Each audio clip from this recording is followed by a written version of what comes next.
Sa loob ng bahay ni Kuya, tatlong ina ang inimbitahang pumasok ng bahay. Gusto ko ay tulungan niyo sila na matapos ang kanilang task. Ngunit hindi sila pwedeng makita ng kahit na sino. At kapalit ng mga task, nagkaroon ng pagkakataon ng mga inang ito na panandali ang makapiling ang kanilang mga anak.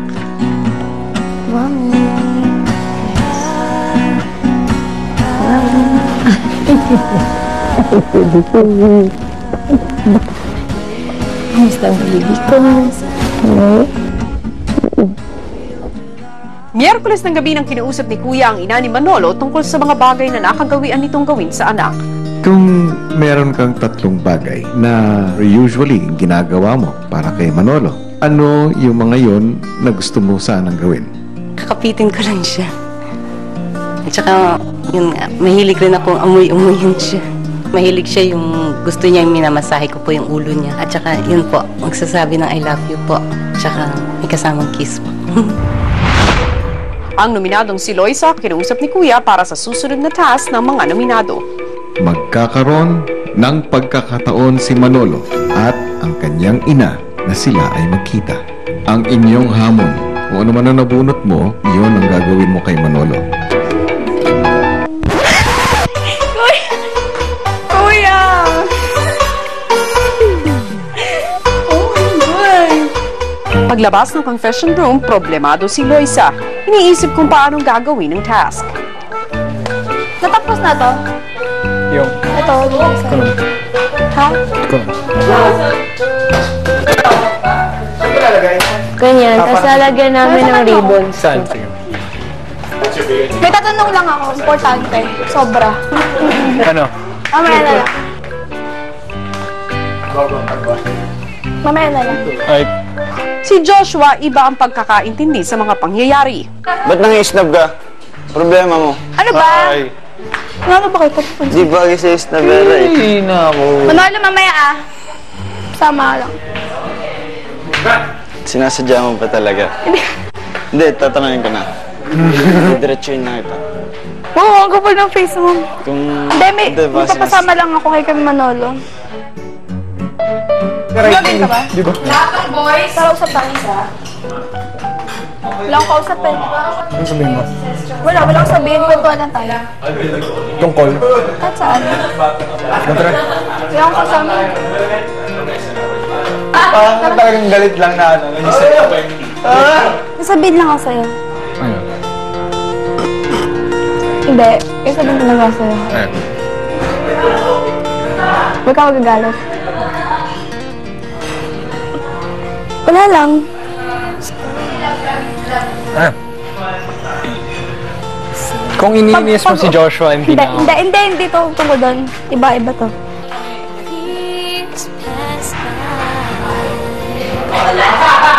So, ba't mo iniinis si Joshua? Wala, joke lang yun. Joke lang yun. Ah. Ano ba sasabihin mo? Sabihin ko sa'yo, I love you. I love you. Sino? Sa'yo. Ako? Love mo ako? Oo. Nice. Love you too. Meron pa doon, pero same as kanina. Meron akong gagawin, pero huwag mong bibigyan ng mali siya. Ano? Ito talaga. Kung iniinis mo si Joshua, Hindi, ayaw. promise. Hindi ko siya iniinis. Promise. Promise. Hindi ako comfortable eh. Parang iniinis mo talaga si Joshua. Promise. Hindi. Ba't ko siya inisin? Promise. Promise. Promise. Hala, ba't ko? Ano tawagin? Thank you, babe. I love you. Ano yan? Please, please. Ano yan? Please. Please, please, Ano please. to? Please. Please. There. Yan. Thank you. Basta? Good job, Loisa! Mission accomplished siya kay Manolo. Oh, success nga ba? Ano ba nangyari? Ano yan? Relax. Dahil sa inaakalang nabubuong tensyon, ang mga nakatatandang housemates pinayuhan na ang teens. Ano naman yung ginawa mo sa kwarto kanina? Si Maris kasi, parang naglalaro kasi kami kanina, there. Pero hindi mo ba nararamdaman na parang masyado na yata? masyado na yatang sobra. Kasi may nasasaktan kayong tao. Wala naman yun eh. Oo, Pero nga. pwede. Sa'yo, wala sa'yo. Pero yung isang tao na nasaktan, alam mo naman yun. Si Manolo kinausap na ng masinsinan si Joshua. Usapang lalaki tayo, bro. Okay. Kasi, alam mo naman, di ba, wala akong ginagawa kay Loisa. Di ba? Alam mo yun, nagagalit ka ba sa akin? Hindi. Bro, seryoso. Seryoso. Kasi alam ko wala talaga. Wala talaga, promise. Kasi alam ko wala akong ginagawa. Ikaw? Wala. Kasi kung galit ka sa akin, okay lang. Kasi Wala akong galit. Ang nararamdaman ko lang. Ano yung... Yung para kay Loy. Yung si Loisa lang yung ano, pero sa iyo, solid wala talaga. Pero, sige, aminin natin na involved ako. Involved ako, di ba? Pero wala akong... Pero wala talaga, bro. Wala. Seryoso? Ganun pa rin. Sa confession room, si Kevin na ang bumunot ng task para kay Manolo. Hug at aamoy-amoy. Paglabas ng confession room, sinimulan na ni Kevin ang task. It's about, Joshua and Loisa. Yeah, actually, oh. Ano? Oo na, alam ko na. Alam mo yun?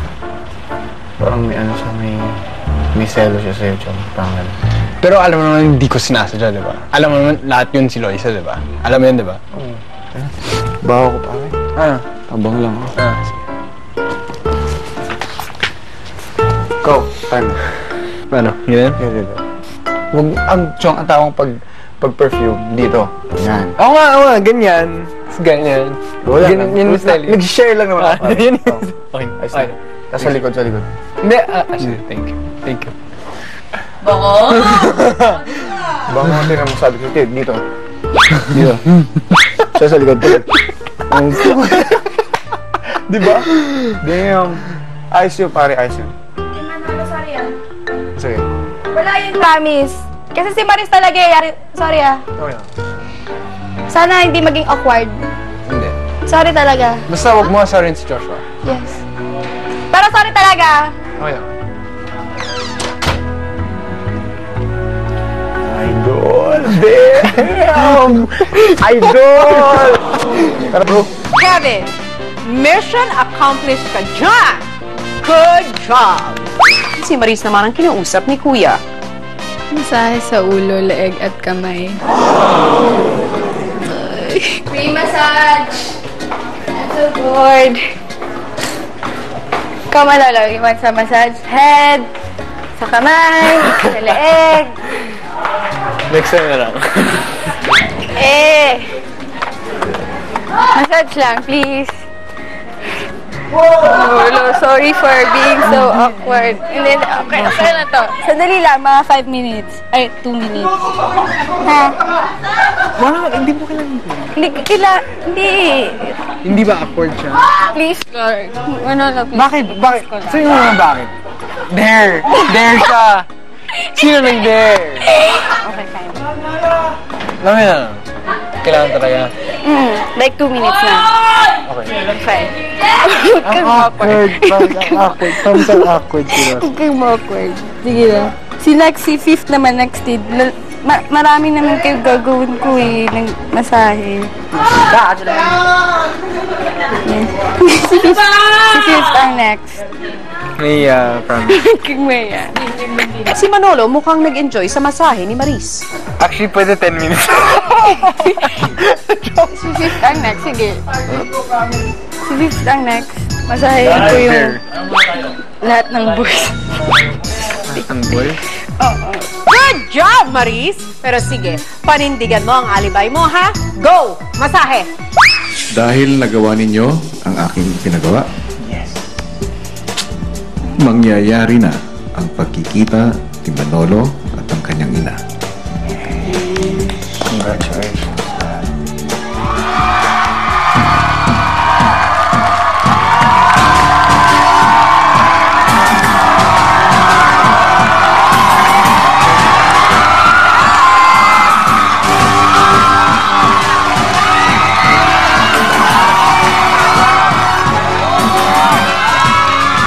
Magandang gabi, mga kapamilya! Wow! Yeah, good evening mga pamilya all over the world. Good evening, Ate Tones, Ate Biance, KJB, good evening. Good evening sa inyo. Very, exciting ang mga mangyayari ngayon. Yes! Gabi. Ito na ang ating katanungan. Ano nga kaya ang magaganap sa pagkikita ni Manolo at ng kanyang ina? At paano nga masayang tagpo ay humantong sa pagkakalagay sa alanganin na higit sa isa sa ating mga housemate? Yan ang ating dapat abangan dito pa rin sa first eviction night ng Pinoy Big Brother All In! Hello, Philippines! Yon! Live na live on a Saturday night po tayo mga kapamilya at kumapit kayo sa inyong mga upuan para sa mga roller coaster of emotions. Dahil to the extreme talaga ang sunod-sunod na pasabog ni Kuya sa gabing ito dito sa outside world, maging pati na rin sa ating mga housemates. Kaya't maghahanda na muna ako para kausapin sila. Yes, gaya ng sinabi ni Tony, maghanda na dito sa paglabas ng kauna-unahang evictee ng edisyong ito. Will it be Kevin, Loisa, or Maris? Mga kapamilya, nasa inyong mga kamay pa rin ang desisyon na yan. Pero susunod naman ang tensyon at pagkaagulat na ating pagdadaanan kapag nalaman na natin ang matinding violations na ginawa ng ating mga housemates. Sino nga ba ang mabibigyan ng automatic nomination? At ito ang mas matindi, sinong housemate ang mapapatawan ng forced eviction? Grabe yan. Yan ang abangan natin lahat. At bago matapos ang gabi, aakyat na naman tayo sa ating emotional roller coaster ride sa pagsalubong sa latest celebrity housemate. Sino nga ba si Housemate D? May idea na ba kayo? Housemate D! Housemate D. Kaya ang tingin ko, may guess, magandang abs nito. Ikaw ba yun? Hindi. Akala ko at first ako. Pero, tas may pawis ako eh. Sabi ko, ako yan pawisin yung abs ko eh. O, tingnan natin yan at pag-usapan na natin mga kaganapang ito sa PBB Online World through the official website, Facebook, Instagram, and Twitter accounts. And our official hashtag for tonight ay PBB First Eviction. Yes, pero ngayon, tunghayan muna natin ang pakikipag-usap ni Tony sa ating mga housemates.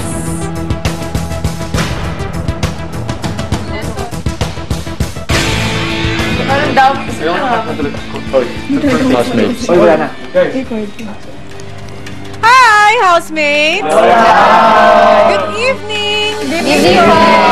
Oh, guys, happy to sa inyo nung nakaraang linggo sa aking muling pagbabalik sa screen na ito. Isa sa inyo, luya na magpapaalam ngayong gabi.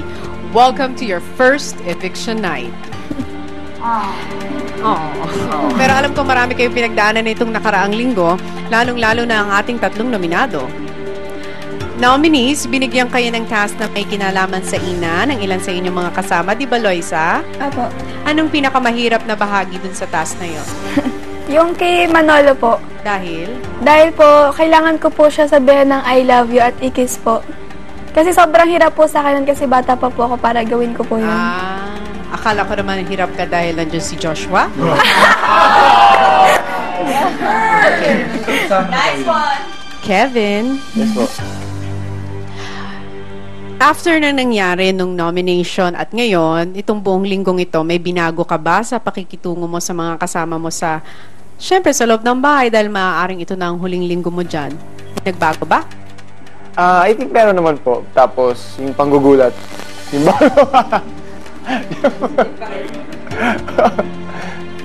Maris? Kasi di ba balita namin, fan na fan up. Itong nakaraang linggo, binisita kayo ng international pop superstar na si Sandara Park. Kamusta ang experience na yun para sa'yo? First time mo bang maranasan yun sa buong buhay mo? Opo, nakakahiya po siya. Dahil? Ano po, kailangan ko po sumayaw sa harap niya at saka mag-Korean na parang ewan. Pero at least marami kayo mga first na na-experience sa loob ng bahay, hindi ba? Opo. Well, madaming ang masayang naganap this week, pero sa gabing ito, sino nga kaya sa inyong tatlo ang unang lalabas ng bahay ni Kuya? At ang kanyang pangalan sa aking pagbabalik. Thank you. para sa iyo. Para sa kanya. Para sa kanya. Narinig na natin ang mga nominado, mga kapamilya. Opinion nyo naman ang gusto naming marinig. Sino nga ba ang inyong ililigtas at gaano na nga ba kalapit ang pagsasabi?